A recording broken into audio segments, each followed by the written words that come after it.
welcome to Turn the Page, the official podcast of the Syosset Public Library.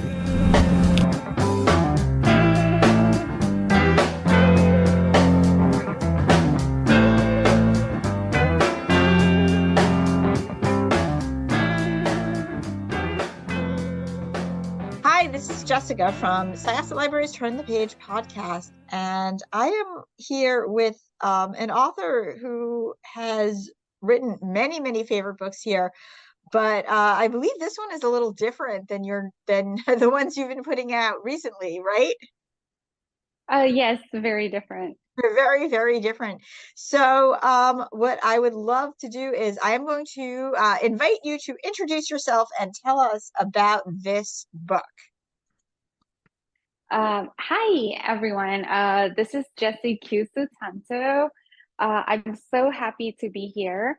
I'm the author of Dial A for Aunties, Vera Wong's Unsolicited Advice for Murderers, Well, That Was Unexpected, and a few others. And the latest book that I have out is called I'm Not Done With You Yet. And it's a very dark, twisted adult suspense.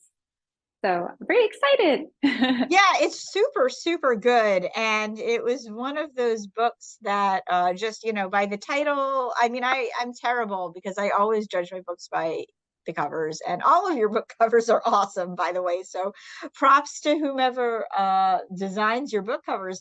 But this one was just had all of this, it had that dark, foreboding quality that I love in these types of books about toxic friendships. And then a title, and I was like, oh yeah, this is one for me. And boy, it really was. It was super good. So this is the story. It's the story really about a few people. And it kind of keeps you guessing throughout it. And I really don't want to give too many spoilers, but I suppose I would say really the first main person the book is about Jane. And Jane is a very interesting character, and I suppose you can call her an unreliable narrator, but she's she's not, she's unreliable to herself also.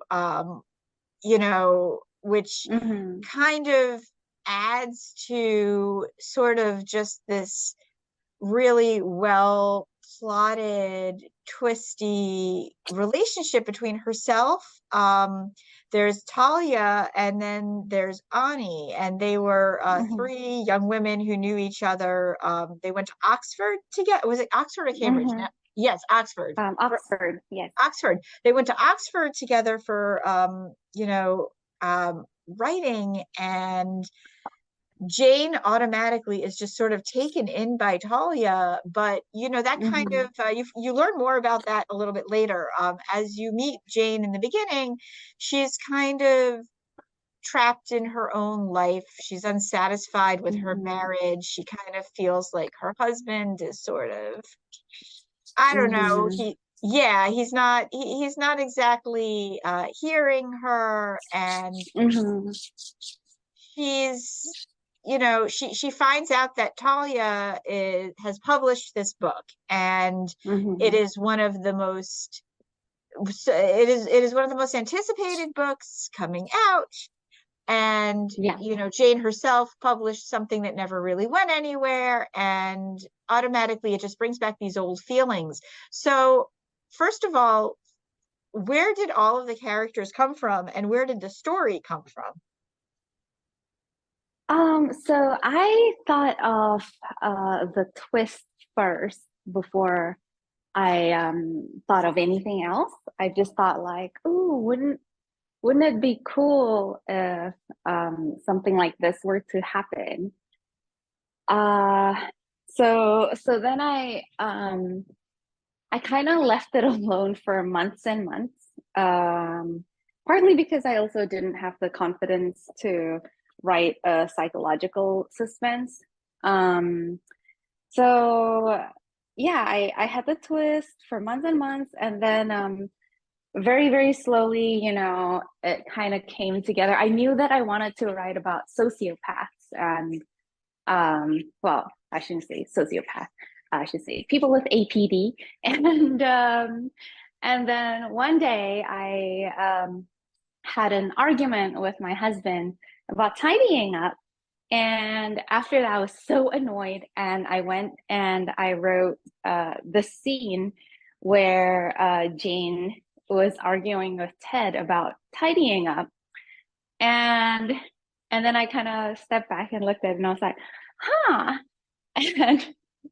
And so then I started writing. And so I like to tell people, like, everything I do out of spite. And this was exactly how the book came about. Oh my, so wait a second. Please tell me. So wait, did your husband inspire Ted? So, oh my God, I feel so bad, but he only inspired that, like, that one argument. And then I felt so bad because he read the book, because he reads all of my books. And then he was like, oh my God, am I really like Ted? And I was like, no, you're not. It was just that one argument.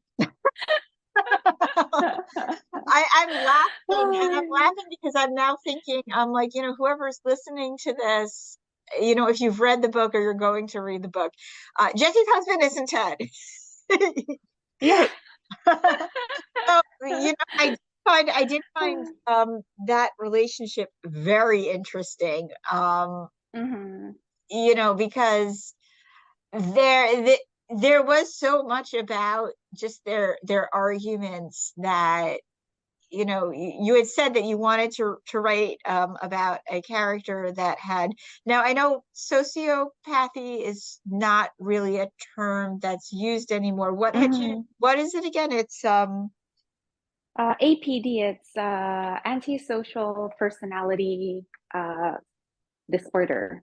Yes. Okay. So it was interesting because Jane is pretty upfront that she feels that she can't relate to people because of this. Mm-hmm. And Yeah. you find out a lot about her upbringing and just sort of where where she's at and where she's come from. Yeah. And her relate, like, in a way, you're hearing her argue with Ted, and you're like with her, you're like, oh my God, Ted, really? Mm-hmm. But then at the same time, you're like, okay, but like, is he the safe Yeah. choice? Was that her safety? Like Mm-hmm. her mask, almost like, I'm going to marry the most, like, I mean, not Yeah. for lack of a better phrase, but white bread piece of white Yeah. most ever.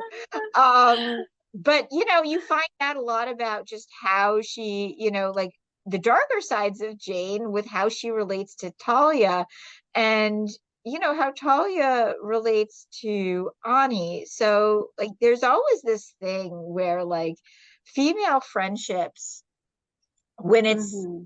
like a trio, there's like this competing sort of, it Yeah. always feels like there's this competition for whoever is going to fly closest to the beacon, so to speak. And Talia is the Yeah. beacon, and Jane is decidedly not as cool as Talia, and can't, in a way, is like Mm-hmm. amazed by her fortune that somebody like Talia, in a place like Oxford, would actually be friends with her.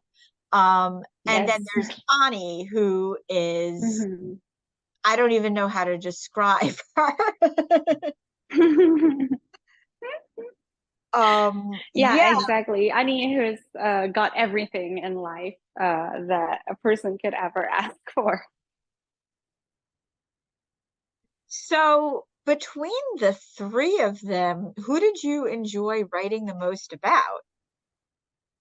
Oh my goodness. Well, I think it would have. Well, so Jane, I found pretty easy to write because I can relate to so much of her anxiety, um, especially around people, like that whole, like, constant questioning of, oh no, did I say the right thing? All of that stuff, like, I can really relate to. So I felt like she was kind of cathartic to write.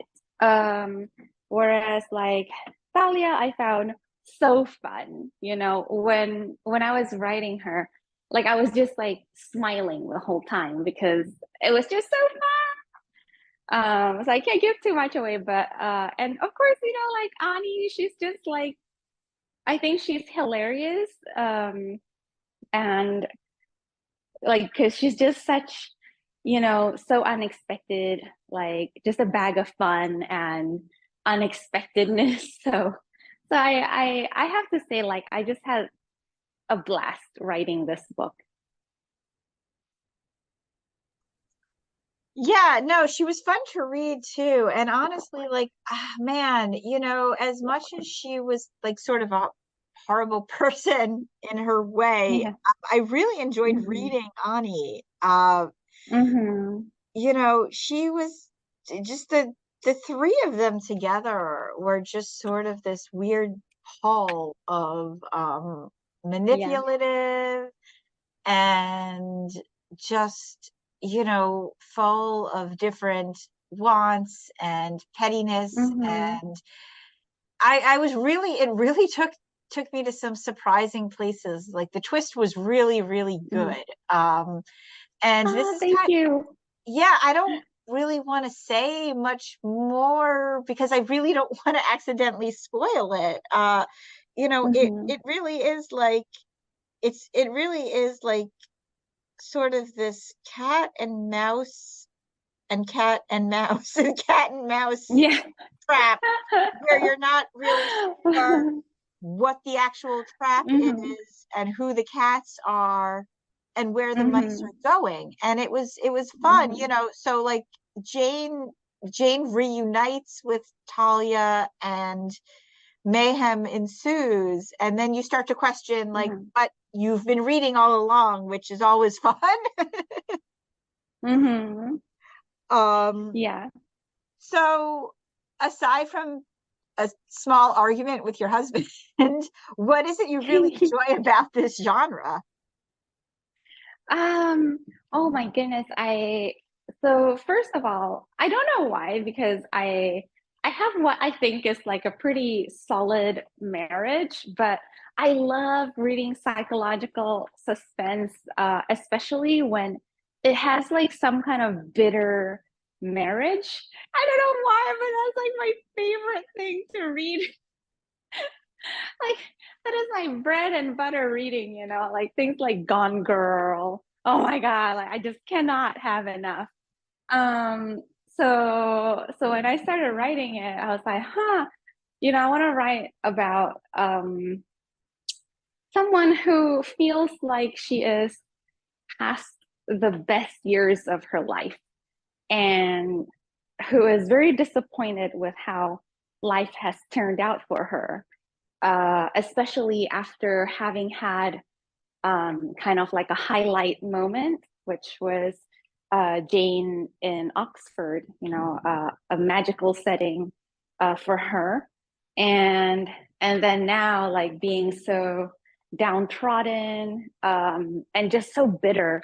I just love it when I come across like a suspense and the narrator is like really bitter and just really so done with everything. Oh, 100%. Yeah, me too. I think especially after 2020, I feel like Mm, we all sort of have our own levels of done. I mean, actually there's like two camps. mm-hmm, There's the camp where we have our own levels of done and we want to read about people like that. And then there's the camp where mm-hmm. people are like, I just want to read about cupcakes and frosted cupcakes and love Yes, and that's and so that's cool true. too. That's fine. That's Mm-hmm. awesome. But yeah, there really Yeah. is something about those sour grapes and those lemons that you want to Mm-hmm. squirt in somebody's eye. Yes, uh, exactly. and this was really good, and I really liked the whole literary setting of it too. There was Mm-hmm. something I really like books about writers, and Yeah, there me was too. history stuff tucked into this as well. Did you always kind of know that these characters were going to be writers? I kind of went through a couple of possibilities. I think, wait, let me think. There's always like possibilities when it comes to career with characters. And but very, very quickly I was like, oh, they're going to be writers because I did my master's in creative writing at Oxford University. So then I was like, oh, that would just make the perfect setting. And it was so fun digging out my old notes because I did my master's like wait, let me think. It was, oh my God, it's like 15 years ago. Ah, I feel so old. But anyway, so I did it 15 years ago. And so I dug up my old notes and I was like, oh my God, I had like forgotten so much about the program. Um, and it was just so fun, like seeing all those terms again. So when Jane arrives in Oxford, she is surprised that people keep saying, welcome to Michaelmas. And she's like, what is Michaelmas? Why don't you say, welcome I to know, Oxford? that was so funny to me. Yeah, like because when I arrived, I was very confused. I was just like, what is Michaelmas? And then I was too embarrassed to ask. And it turns out like Michaelmas is just the fall term. And then I was so annoyed. I was like, why don't they just call it the fall term? Well, because it's Oh my Oxford gosh. and it has to be magical. Yeah, I know. And then another scene that actually happened to me was when I arrived at London Heathrow. I found the bus station, and like on the bus, it clearly says like Oxford. And so I asked the bus driver, I was like, oh, is this and the station I wanted was yes, I was like, is this Gloucester Green? And he was like, no, it's not. And so I was so confused and I was so tired, because I had flown such a long way and such a long flight to be there. And I was already so nervous anyway, like to go to someplace like Oxford, that when he was kind of like, uh, having his little fun with telling people like, nope, this is not Gloucester Green. I was just so lost and so confused and scared. And I was like, oh my Yeah. God, I'm gonna miss the bus. And then it was only after a while, like someone was like, took pity on me and was like, oh, he's just, messing around. It is that stop you wanted, but it's pronounced Gloucester Green. And I was like, what? Come on, like don't mess with It's people funny. like Yeah, it's that. funny because the first time I ever went to Ireland with my best friend, we took public Mm-hmm. transportation everywhere, thinking like, hey, Mm-hmm. we're just gonna do this like the Dubliners do. And we had a similar situation. Oh And wow. we were like, what? And then we ended up having to take the bus the next night. We got the same bus driver and we just looked at each other Oh my like, God. Oh please. no, that's so So cruel. I really related to that scene so much, and just hearing that Mm-hmm. something that happened. Yeah. Yeah. Well, Yeah. Yeah. It was just so at the time I was so annoyed, but then looking back, I'm like, I'm glad that happened because now I can put it in a book. well, it was good, and it definitely added to just sort of the mood of that particular Oh scene. no, did I lose you? Yeah, there's so much more I want to Mhm. ask, but it's all spoiler stuff, so I'm not going to. I'm just gonna tell the listeners. So yeah, it's just a really good book about three young women and mayhem and just twisty relationships and poor choices. Um and absolutely read it. It was super, super fun. What are some of your favorite thrillers before we go? Like what are some books that kind of inspired this one? Well, oh, obviously, I cannot mention this enough, but Gone Girl was just so truly Absolutely, yeah. pivotal. Um, it's like one of those books that changed my brain chemistry. And I'm not even like exaggerating because I've always loved suspense thrillers, but I kind of didn't read that many of them because I feel like before Gone Girl, they were kind of really dominated by male authors, and so then there was a lot of like gratuitous like rape. It was always about rape. The question became, not, oh, what happened to the victim.